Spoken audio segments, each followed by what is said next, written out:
The Echo Chamber, brought to you by the Holmes Report and produced by the international broadcast specialist Marketeers. And sponsored by March Communications, connecting innovation and people.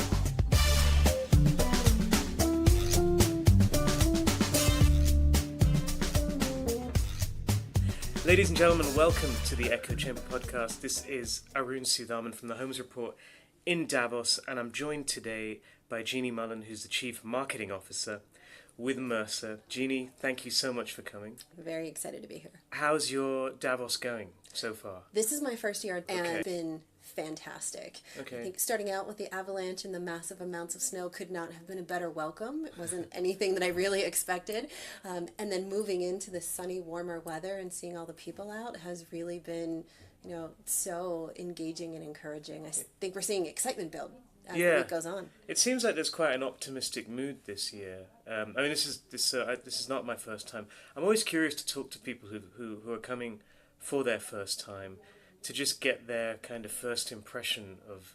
It's a strange place, Davos. There's a lot going on in an alpine skiing town. That's absolutely true. And, it's interesting. I've been speaking with people who have been here 16 years, since the very beginning, 5 years, 7 years. But I think collectively, including Marcia McLennan, CEO Dan Glazer, he said the same thing that you just said. There's a sense of optimism this year.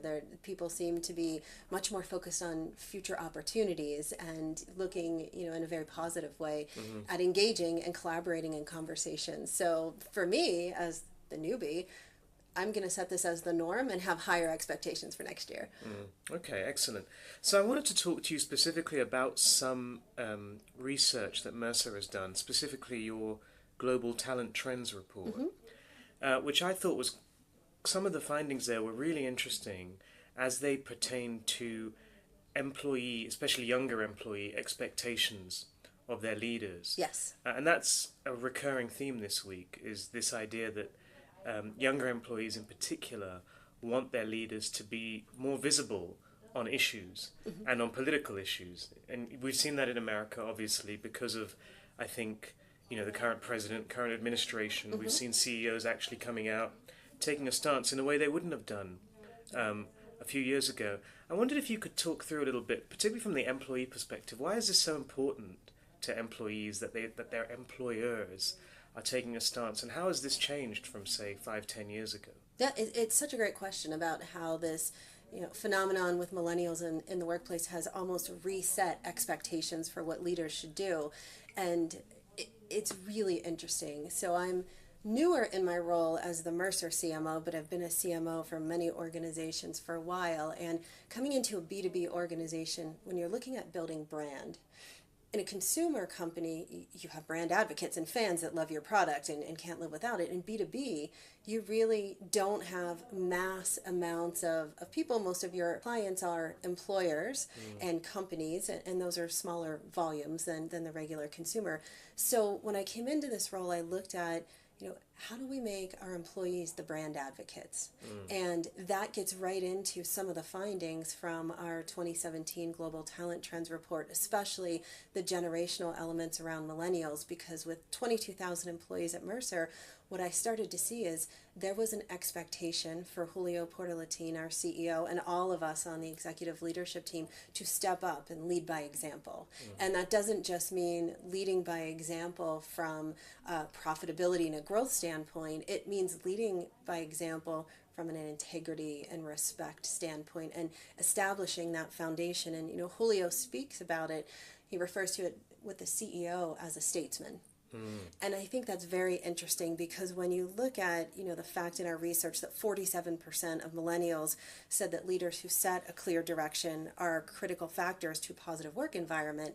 I mean, it's as obvious as it can be that a leader today, a CEO, needs to understand that they're just not leading a workforce, they're leading a generation. And I think that's pretty fantastic. Do you think it brings some risks, though, for the CEO? Because obviously you don't want to get necessarily alienate, politicians too much. You don't want to take too many risks with corporate reputation. How do you perhaps navigate that kind of risk versus reward equation here?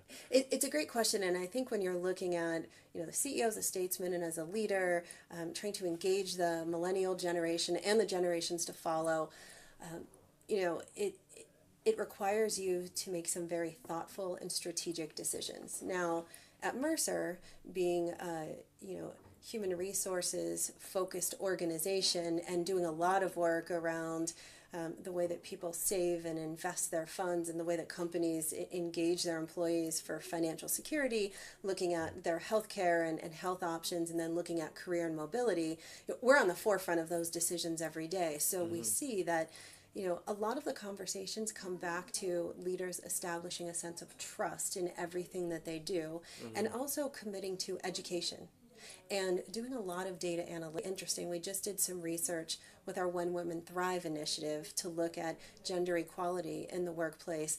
And one of the big findings was every company needs to use data analytics to identify how engaged their employees are, where the opportunities are, and that's true whether it's millennials or whether you're looking at gender diversity, to understand where does the CEO need to step in, where does the leader have to establish expectations. Now, as far as a leader commenting on the political environment or geopolitical trends, you need to be able to have a voice, but you need to be able to have a voice that is moderated, with some level of just professionalism. And I think, this past year we've seen so many natural disasters, and whether it was natural disasters or whether it was risks to our security, it was an opportunity for many CEOs to stand up and say, this isn't right. And even when you look at things like the Me Too movement, there's an expectation that CEOs will stand up and say, we acknowledge that there's something happening in the world that's not right, and we all need to get together and do something about it. It doesn't mean that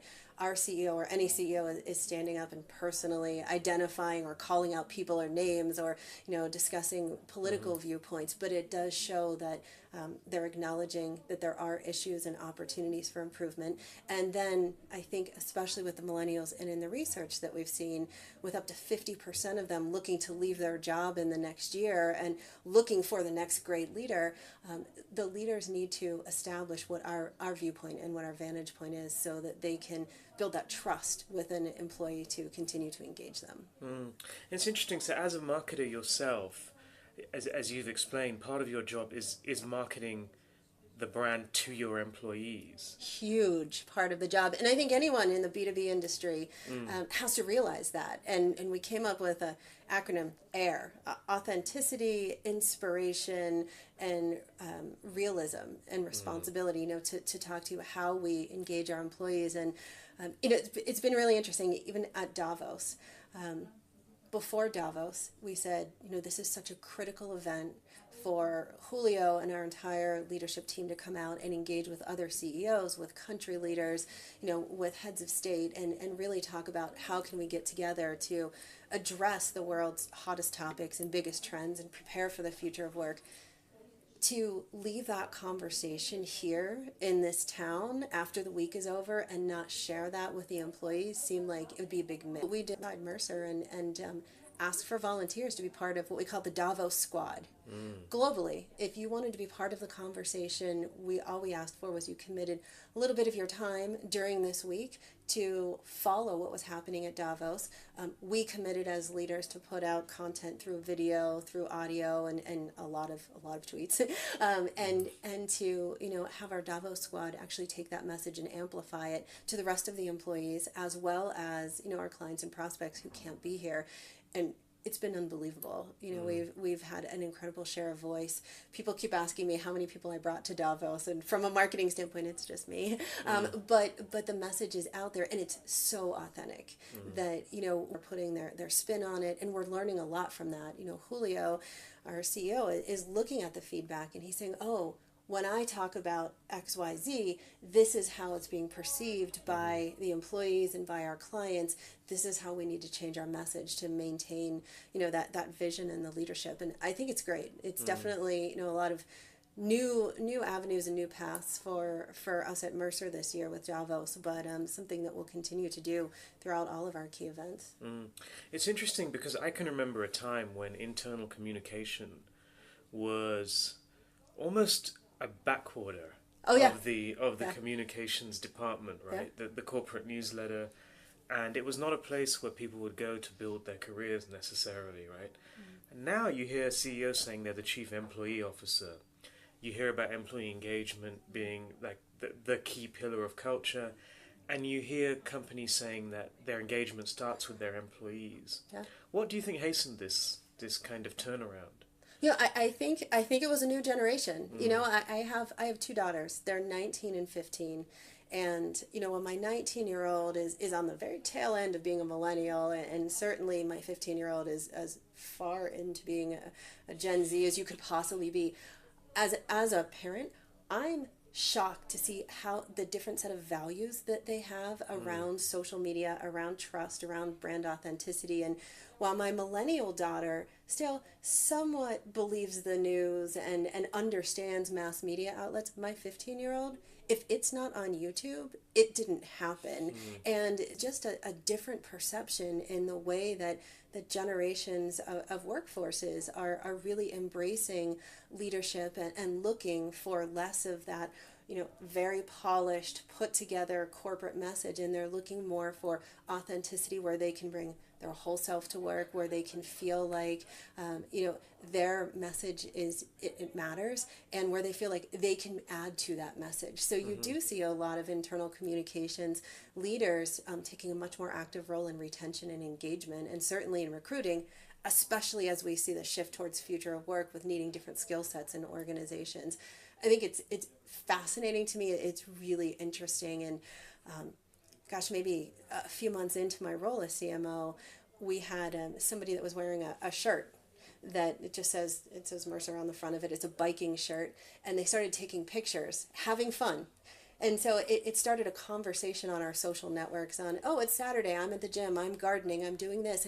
And people were on our Mercer social networks talking about their personal life on the weekend and how they were enjoying life, but they're all wearing this Mercer shirt. And it wasn't a marketing plan, it wasn't a ploy, it wasn't a comms play, but we started to realize that there is this whole effort that we call, we have an Instagram, Life at Mercer at this point in time, where we've moved everybody for this conversation, because people, there is no more work-life balance. It's all integrated. And for the millennial generation, they want to be as proud about the place that they work and show it off in their daily life as they do with anything else in their personal life. And as we've seen that grow over the few months, we've seen people from all around the world saying, how do I get one of these shirts? I'm going on vacation and I need to have a shirt to wear to Hawaii. And I don't think that they've run out of clothes. I think that they're so proud to be able to go out and talk about, who they are and what they represent. Similar to, all the startups in Silicon Valley where you wear the hoodie or the t-shirt. It's this new initiative that millennials have really introduced to the workforce. It's changing everything.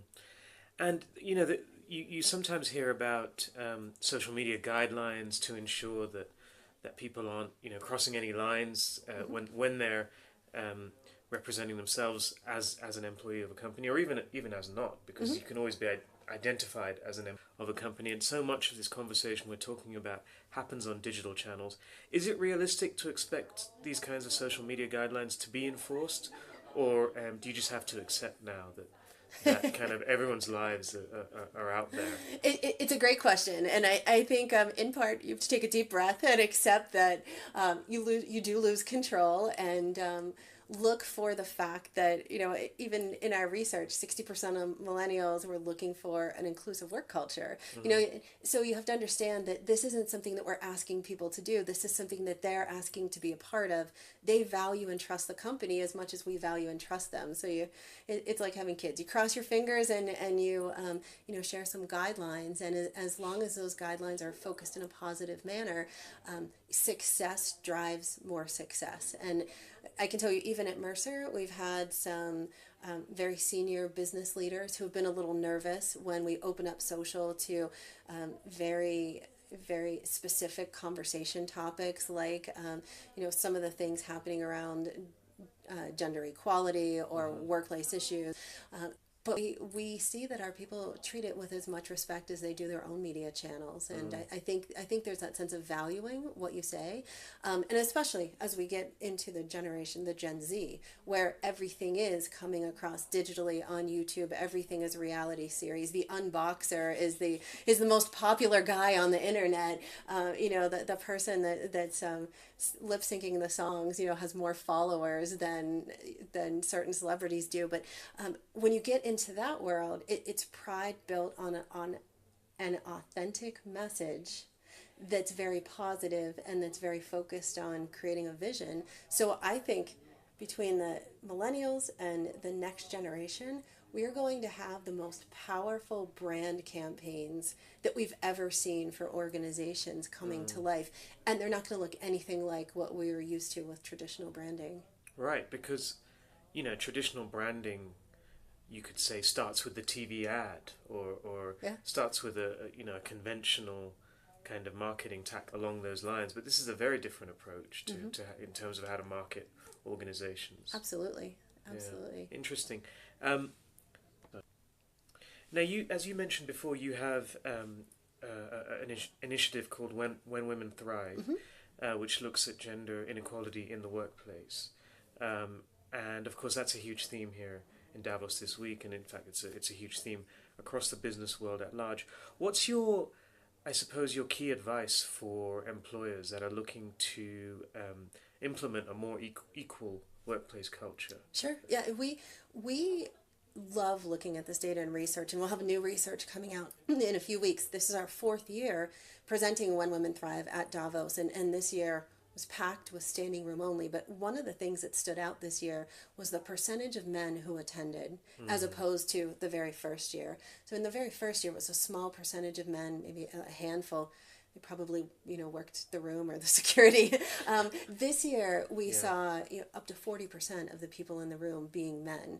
And I think when we look at this initiative and you look at the research that the World Economic Forum put out saying it's 217 years to close this gap, it's scary. And I think this year there's been a big realization that this isn't a woman's issue and it's not a men's issue, that women and men need to come together collectively to solve this challenge. And I think for organizations that are looking to understand more about it and even wrap their arms around it, the first thing they need to do is really do some deep analytics to understand where trends are in every level of their organization, because our research shows that when you've got more women at an executive level, that profits go up.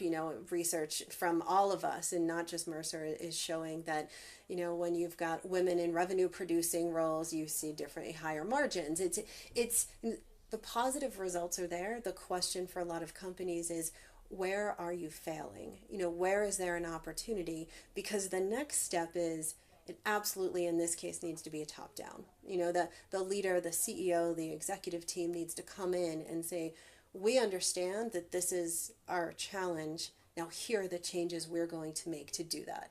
And, it starts in every level of the company, but it starts from the leadership level saying, okay, in this role, when a new opportunity opens up, we want to see the best candidates, but we want to make sure that we see both men and women, and from there we'll choose the best. And there's a tremendous amount of research and statistics out there that talk to gender bias and say, if a resume showed up without a name, then you have a much higher percentage of opportunity for women to be considered as the better choice. Once the names are on there, it automatically shows that men are receiving preferential treatment. So there's that unconditional bias that all of us are open to experiencing, whether we want to understand it or not, or want to embrace that reality or not.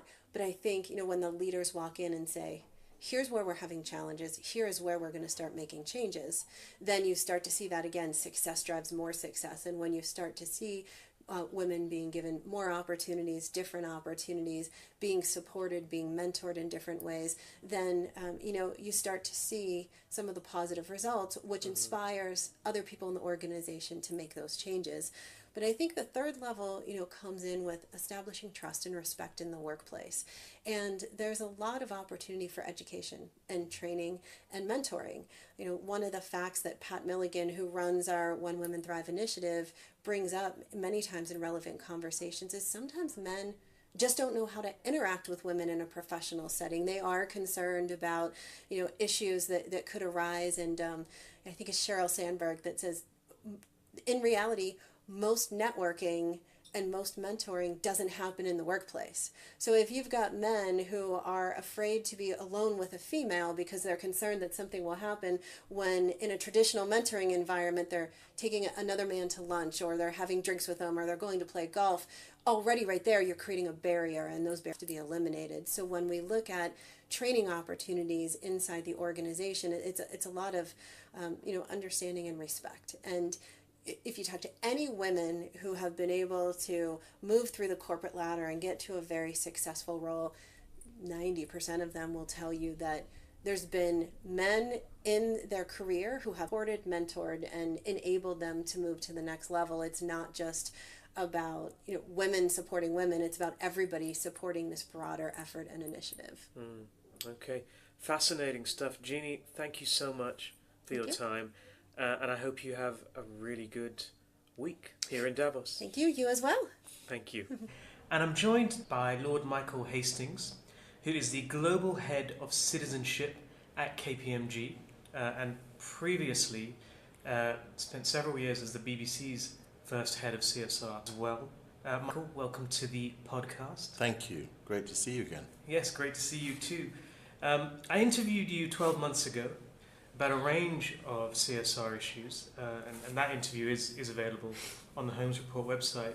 So I was looking forward to seeing you again and getting your thoughts on the sort of evolution of purpose, because it's a word now that is in such demand across the corporate world. Whenever I talk to heads of communications or heads of sustainability, the first thing they start talking about is the importance of corporate purpose and of corporate values, and of a business standing for more than just making a profit. How do you view that kind of evolution of the way companies view purpose? Well, here we are, almost day one of the World Economic Forum in Davos, and the defining strapline for the World Economic Forum is committed to improving the state of the world. So there is a clear purpose statement. It wasn't there when the WEF was underway in the early 1970s, but it kind of emerged realistically about 15 years ago. And I think as the WEF has led the way in helping companies to position themselves with a defined statement of principles, which is separate to their values, the defined statement of principles, companies have followed suit. And then two other things happen. Every year at the beginning of Davos now, we get, as we've had for the last 3 years, Larry Fink, the chief executive of BlackRock, issues his letter to the companies.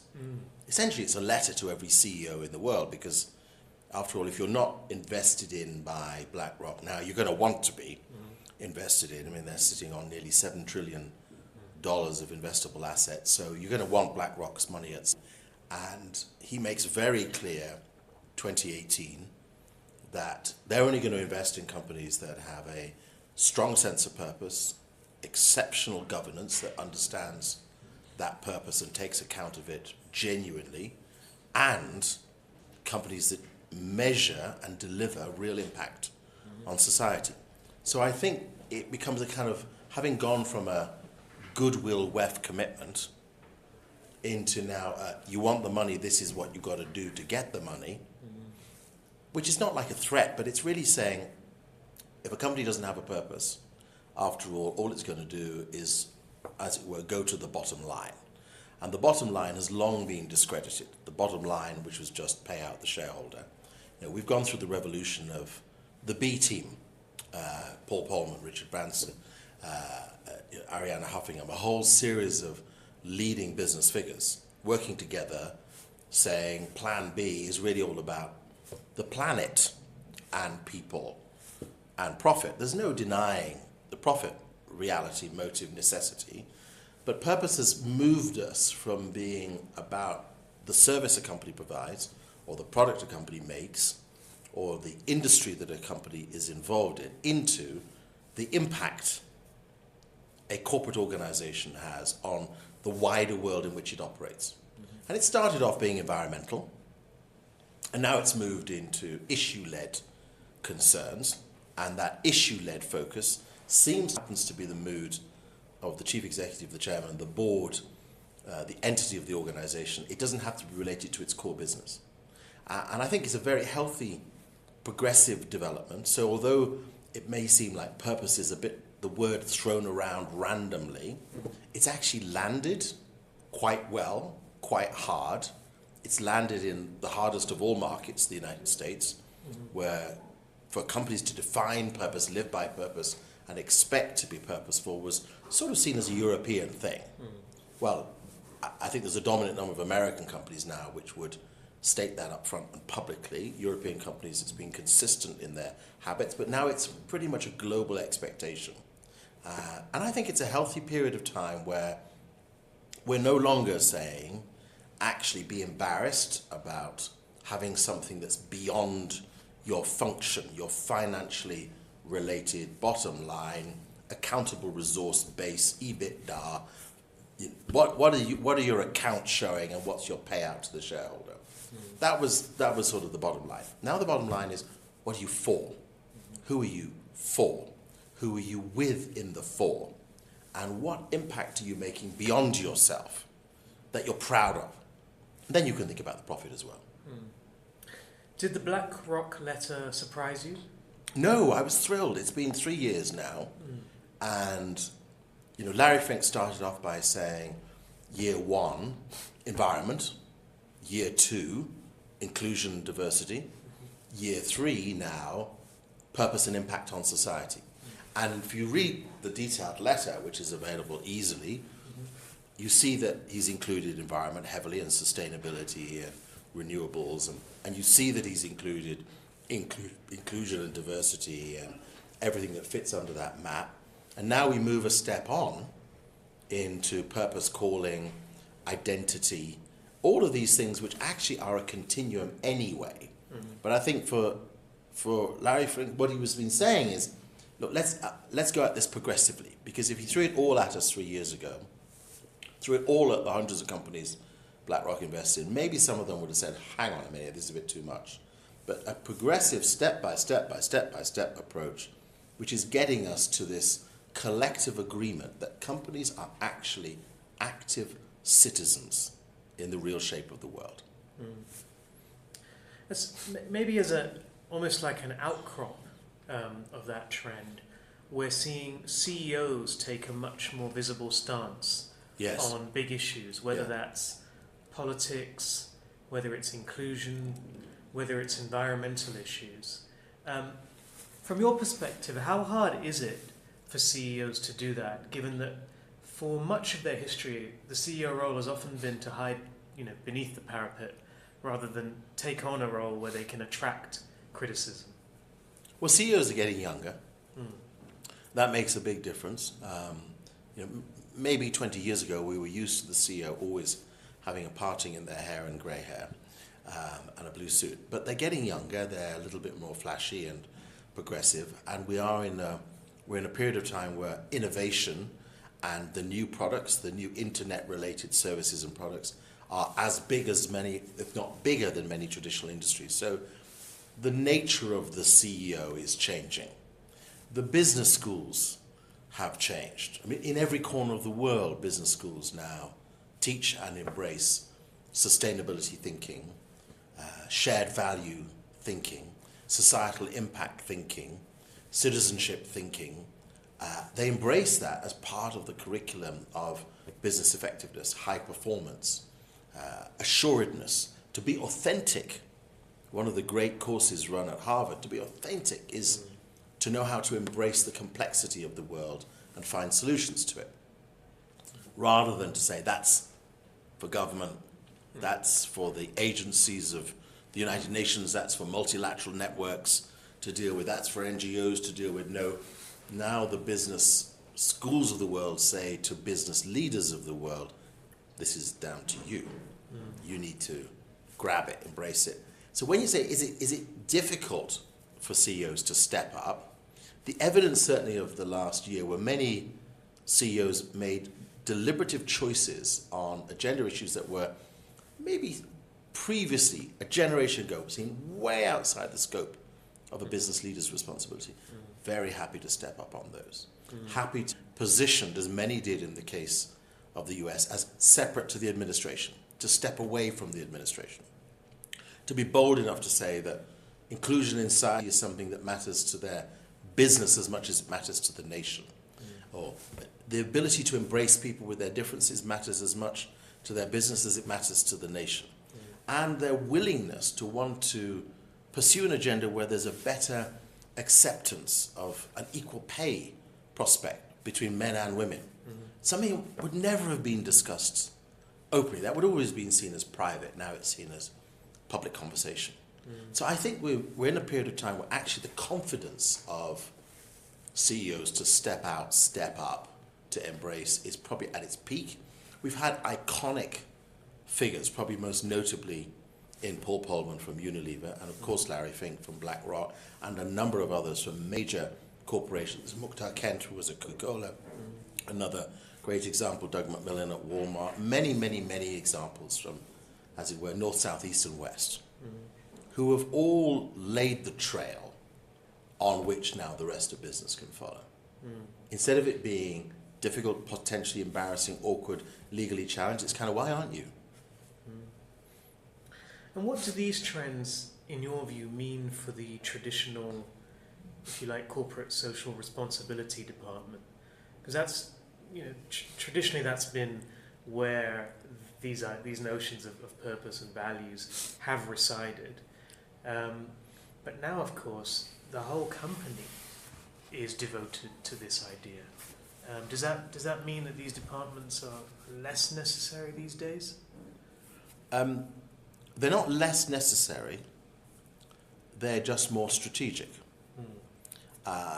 In the same way that every business needs extremely good lawyers and effective compliance departments, but the duty falls on every employee to be compliant.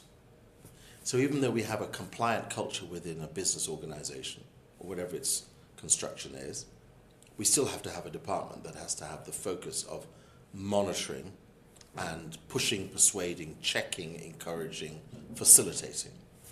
I definitely believe that CSR as an entity is a dead phenomenon. And I say that because the traditional definition of CSR would be that an organization, a company, an entity undertook some philanthropic and voluntary activities, which were proportionately low scale. They were not core to the organization or the business. They may exemplify the values or the interests of the leadership, but they were not core to the operation. And if the business was heading for the wall, they might be ditched. Now, by redefinition, for a business to set itself out as purposeful, to take full cognizance of its impact on society, to understand in its products, its services, its relationships, its networks, it really is a citizen builder. That means that everybody across the leadership to the next layer, to the middle layer, to the bottom layer, is involved in this mission. So, do we still need a CSR department? Well, I would take the word out. I would definitely take the S out of it. I would move it towards responsible business or citizenship or shared value. Move it towards a term which expresses the holistic nature of the way the business relates to the society beyond it. You'd want to believe that everybody at the peak of the corporation, or everybody at the executive level, or everybody in the operational management level so embraced this priority, they didn't have to look to a corporate responsibility department for permission to do something or for a bright idea. They'd get on and do it themselves. And yes, it should involve volunteering and philanthropy. Which company would not want to have volunteering and philanthropy? It's very, very, very important to be able to give resources away, the resource of time and the resource of cash, vital. but to be able to systemically change the construct of a community, a city, and a wider society, to get actively involved in literally planet-saving priorities, which again, 25 years ago, we were not having this conversation. We might have perceived that planet responsibility was really up to the NGOs. That was for the World Wildlife Fund. You know, that was for those who were taking on the ocean concerns. That was for the United Nations. Well, now it's actually every business is measuring its carbon impact. It's saying it wants to be deliberately, positively sustainable. It wants to reduce its energy. It wants to go to renewables. Everybody's on this thing about plastics at the moment. We all witness the ocean layers of plastic. We feel ashamed of it. We don't want it. We're getting rid of plastic bags all over the place. We're looking at more effective recycling. Companies who are distributing food are saying, let's package them less. This is a big shift. And if it was just down to a CSR department to flag the responsibility for the oceans, nothing would happen. It's got to be down to the executives, the board, the ownership of the business from the top to the bottom. And I think that trend is a great trend. But like I said, with the compliance department, you still need the adjutant in the mix. Because if you take the adjutant out the mix, what if people become complacent? What if they become indifferent? What if a leadership change happens and somebody misses the point? What if there's an opportunity and it's not spotted?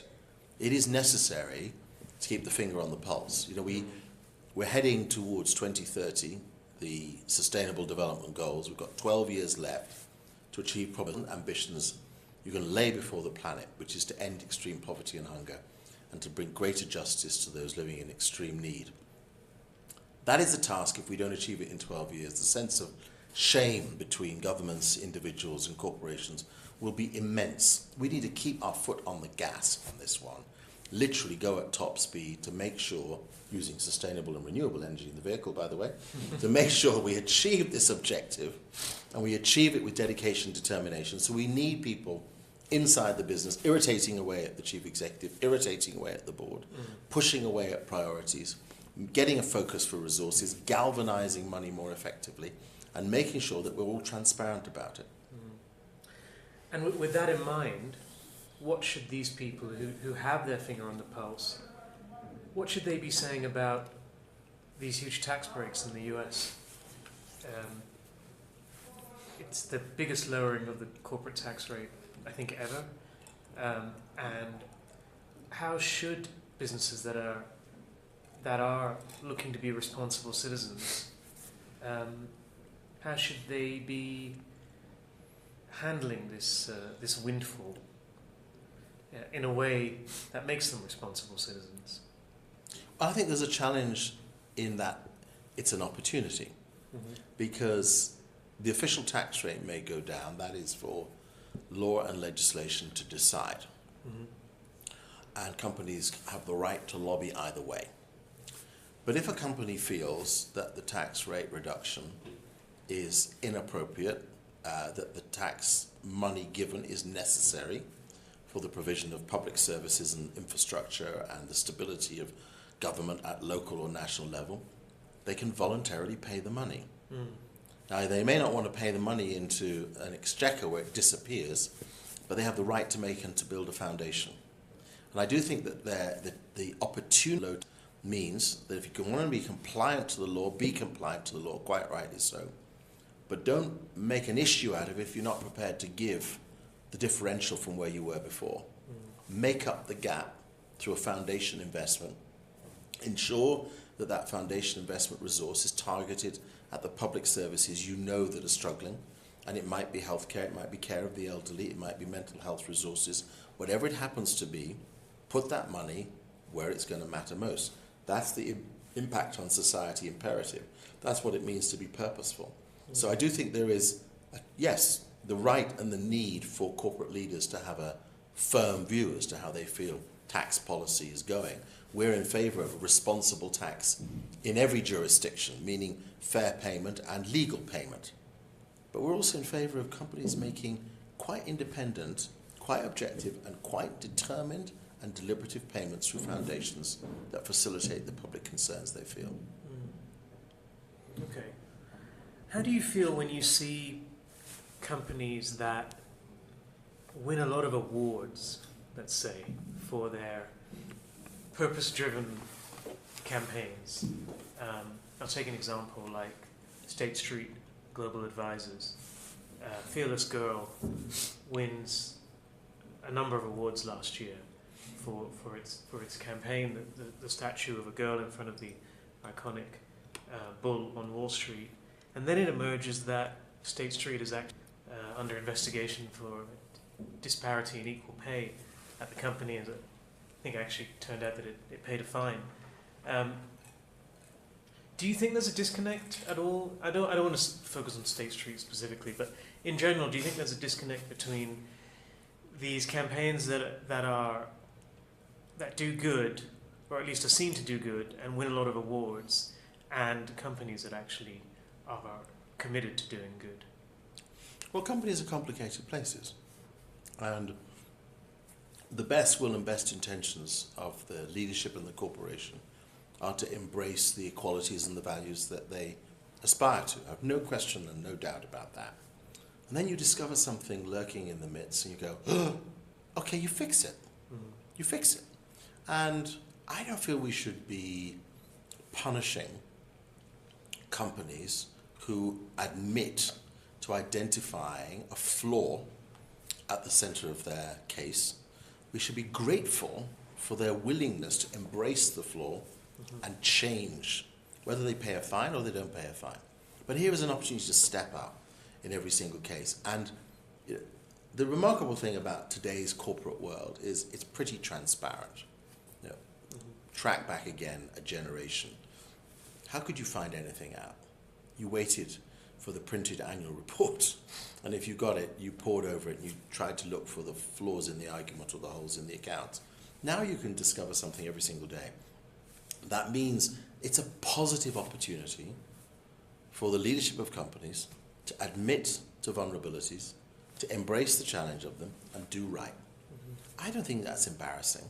I think that is a positive, non-cynical, effective way to put your values and your commitments right up front, deal with them right up front.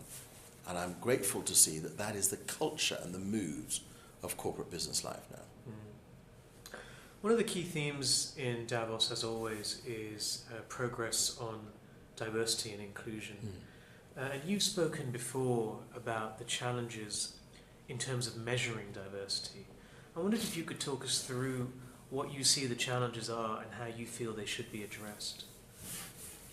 I think the perspective I expressed before is that the old paradigm of measuring diversity by, as it were, counting the numbers of women, counting the numbers of minorities from different ethnic cultures, counting the number of people who are disabled, counting the number of people with an LGBT identified lifestyle, counting people who are from one faith or another faith, and then looking at it proportionally and working out, what do we do to balance the books, as it were, which is a metrics approach.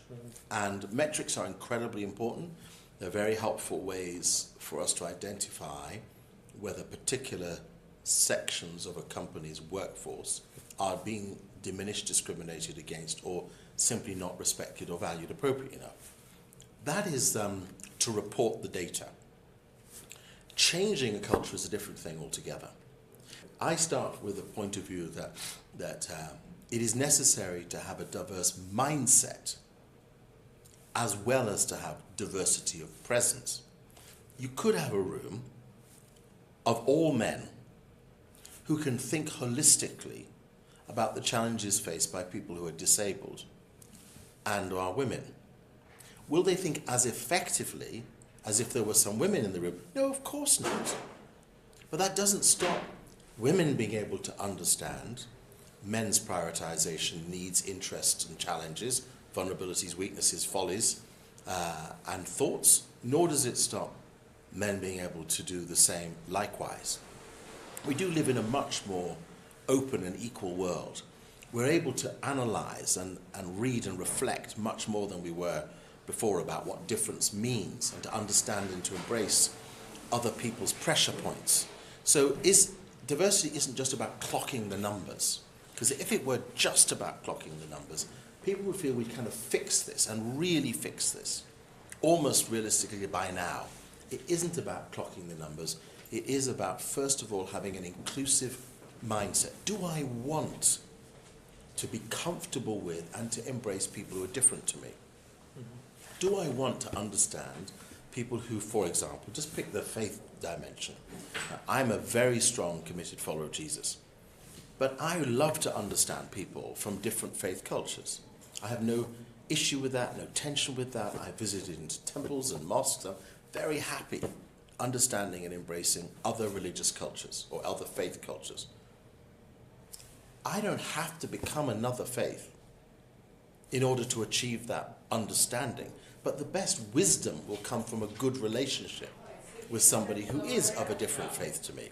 They can teach me, they can explain to me, they can help me to walk something of their journey. That's a benefit for me. But I've got to start with the willingness to want to know. I've got to start with the desire to embrace, to receive, and to accept.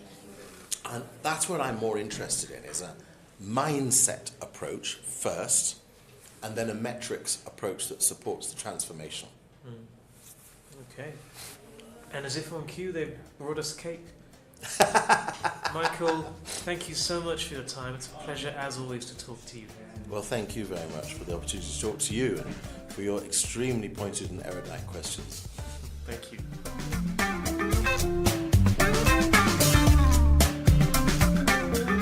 You've been listening to The Echo Chamber.